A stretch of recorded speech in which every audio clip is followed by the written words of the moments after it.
अस्सलाम वालेकुम वरहमतुल्लाहि वबरकातुहू। मैं हूं आपका एस्ट्रोलॉजर नईम रहमान सिद्दीकी। आप लोग देख रहे हैं सिद्दीकी एस्ट्रोलॉजी चैनल। ये वीक जेमिनीज वालों का कैसा गुजरेगा, 1 फरवरी से लेकर 7 फरवरी 2021 तक की मैं बात करूंगा। इन 7 दिनों की बात करूंगा कि ये वीक जेमिनीज वालों का कैसा गुजरेगा, इनके किन मामलात में बेहतरी है और किन मामलात में इन्होंने एहतियात बरतनी है। और अगर इनको इनकी डेट ऑफ बर्थ नहीं पता तो ये अपने नाम के पहले हरूफ से भी जान सकते हैं।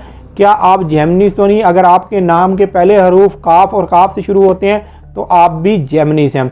उससे पहले जिन लोगों ने अभी तक मेरे चैनल को सब्सक्राइब नहीं किया उन लोगों से गुजारिश है चैनल को सब्सक्राइब कर लें, साथ ही बेल आइकन को पुश कर दें ताकि मेरी आने वाली हर वीडियो आप तक आसानी से पहुंच सके। वीडियो को शेयर लाइक कमेंट लाजमी करें ताकि हमारी टीम की हौसला अफजाई हो सके।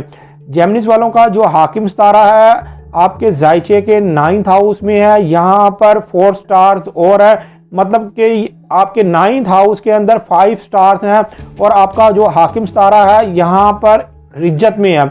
इसकी रिज्जत 21 दिनों तक की है। यहाँ पर इसने 21 फरवरी 2021 को रिज्जत में से बाहर आ जाना है। लेकिन इस वीक के अंदर सबसे पहले जो एक बैड नज़र मुकम्मल हो रही है, जो सूरज आपके 9th हाउस में है, यह आपके 12th हाउस में मरीज के साथ एक बैड नज़र मुकम्मल कर रहा है। इस बैड नज़र मुकम्मल होने की वजह से आपको कोई ना कोई जुर्माना हो सकता है, या अगर आप कोई खुफिया एजेंसी में काम करते हैं तो बहुत ज़्यादा एहतियात और मुताद बरतिएगा। या अगर आप कोई हस्पताल में काम करते हैं, डॉक्टर है, इंजीनियर है, सर्जन है, तो आपकी यहाँ पर एहतियात 100% बनती है। हाँ, ज़्यादातर मामलात उन लोगों के साथ ख़राब होंगे कि जिनके पैदाइशी जायचे के अंदर मरीज कमज़ोर होगा या मरकरी कमज़ोर होगा, तो उनके लिए यहाँ पर एहतियात बहुत ज़्यादा इसलिए बनती है कि मरकरी यहाँ पर रिज्जत में जा चुका है। 21 दिन की इसकी रिज्जत है और उसके बाद ये सीधा हो जाएगा, मुस्तकीम हो जाएगा।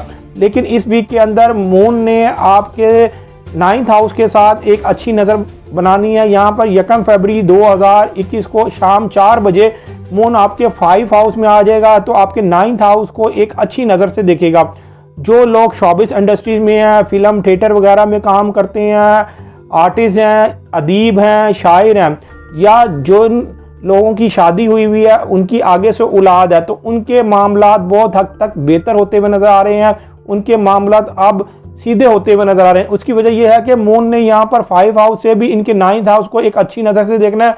और जब मून ने इनके 7th हाउस में चले जाना है, इसी वीक में 7th हाउस में चले जाना है, ये जाएगा 5 फरवरी 2021 को इनके 7th हाउस में चला जाएगा। और फिर इनके जो 9th हाउस के साथ जो अच्छी नज़रें ये बनाएगा, उस वक्त जो इनके कानूनी मामलात, आला तरीम के मामलात और इनके बैरून मुल्क के मामलात और इनके जो शराकती मामलात में भी बेहतरी होती हुई नज़र आएगी। सिर्फ यहाँ पर एक और चीज़ मैं आपको बताऊँ, इस वीक के अंदर माली फ़ायदा भी होगा, लेकिन माली फ़ायदा आपको ज़रा थोड़ा रुक रुक के होगा, उस तरह से स्पीड में माली फ़ायदा नहीं होगा, इसलिए कि आपका हाकिम सितारा इस वक्त कमज़ोर हालत में है, कोई इस वक्त इतनी अच्छी हालत में नहीं है। मैं तो यहाँ पर आप लोगों को एक नसीहत यही करूँगा कि इस वीक के अंदर आप कोई भी एक ऐसा बड़ा काम करते हुए कोई मंसूबा ना बनाएं या कोई ऐसा फैसला ना करें जब तक मरकरी रिज्जत में है। मरकरी को सीधा होने दें, उसके बाद जो भी आप फैसले करेंगे आपके लिए बेहतर साबित होंगे। हालांकि चाहे आपके पैदाइशी जायचे के अंदर मरकरी सीधा ही क्यों ना हो, इसलिए कि फैसला की हुई जो कुव्वत होगी वो कोई ना कोई आपके लिए फिर आने वाले वक्तों में कोई मुसीबत पैदा हो सकती है। हाँ, अगर फिर भी आपने कोई ऐसा ज़रूरी काम करना है तो फिर सदका दे के आप ज़रूरी काम लाजमी करें। इंशाअल्लाह ताला अल्लाह के फजल करम से आपका फिर वो काम होगा।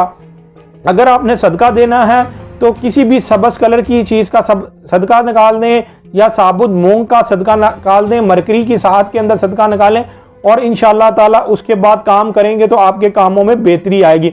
यहाँ पर मैं आपको एक और बात बता दूँ, इस दफ़ा का जो कमर दर अकरब है हर महीने आपके ये 6 हाउस में होता है, लेकिन इस दफ़ा का जो कमर दर अकरब है ये ज़्यादातर नैस है, ज़्यादातर अच्छा नहीं, इसलिए कि यहाँ पर जब मून होगा तो यहाँ पर जो आपके 9th हाउस में 5 स्टार्स हैं, जहाँ पर आपका हाकिम सितारा है, तो इनके साथ भी बैड नज़र बनाएगा और आपके 12th हाउस में मरीख और यूरेनस के साथ भी बैड नज़र बनाएगा। ये बैड नज़र बनने की वजह से एक तो आपकी सेहत ख़राब हो सकती है और एक आपके काम काज के मामलात में ख़राबी पैदा हो सकती है, और अगर आप मुलाजिम पेशा हैं तो मुलाजमत में भी कोई ना कोई ख़राबी आ सकती है।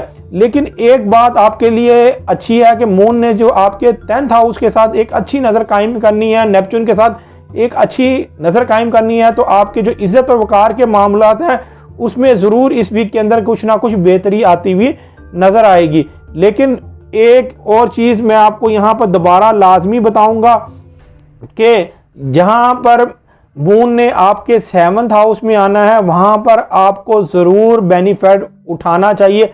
अपने शराकती मामलात को बेहतर करने के लिए आपको यहाँ पर ज़रूर बेनिफिट उठाना चाहिए, इसलिए कि जब मून ने आपके 7th हाउस में आना है तो इसने 9th हाउस के साथ 5 टाइम्स एक अच्छी नज़र कायम करनी है।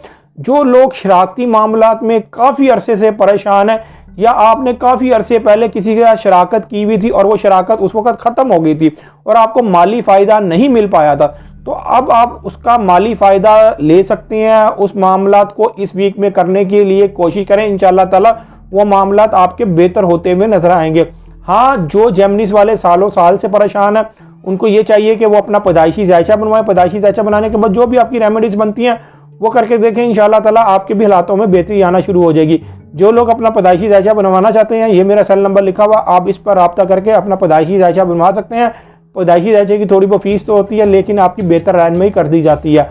उम्मीद ये करता हूँ मेरी ये वीडियो आप लोगों को बहुत पसंद आई होगी। मेरी इस वीडियो को शेयर, लाइक, कमेंट और मेरे चैनल को सब्सक्राइब करना ना भूलिएगा। अल्लाह हाफ़िज़।